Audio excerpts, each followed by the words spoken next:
been looking for this all my life.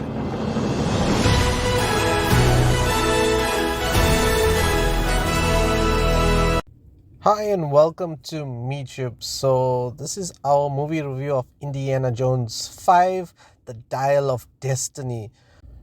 So this stars Harrison Ford, Mads Mikkelsen, Phoebe Waller-Bridge, and yes, Harrison Ford Jr. as well we can call, because they do a lot of CGI and start spoilers.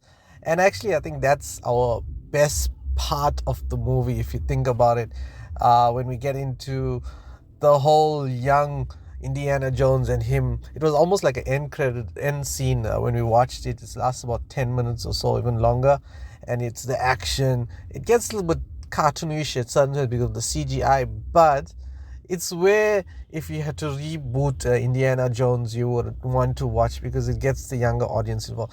It just takes you out of the movie once you get into the senior Harrison Ford, where I don't think anybody now wants to see your grandfather do action stunts. Let's leave it for your younger generation.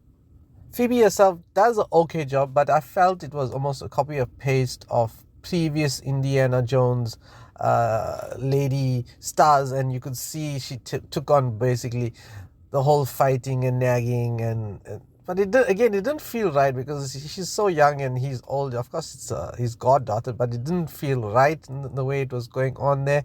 And then you've got Mads Mikkelsen. Actually, he, I think, does the better job, but again, it's just a villain role where he's just evil. There's nothing to it. Story wise, you got the Dial of Destiny, which is what they basically chasing, so that's the full plot of it. I felt story wise it lacked quite a bit. It got very boring in the middle of the movie. Actually, I could have dozed off a couple scenes. It just gets interesting. I think the last half an hour and the first half an hour I think is good. Everything in the middle is a lot of so-called action scenes, and there's not much puzzle stuff in the middle. I expected more of, because he's older, I thought maybe we'll get more of the puzzles and mystery come out of it, but it was just more of random chase scenes and jumping from one place to another, a little bit of a boat action as well. Antonio Banderas shows up as well. So my rating on this movie, unfortunately, I'm going to give it 6 out of 10. I'm a huge fan of Indiana Jones, and I think the first couple that came out when Harrison Ford was in his fame. After that, it seems to go downhill.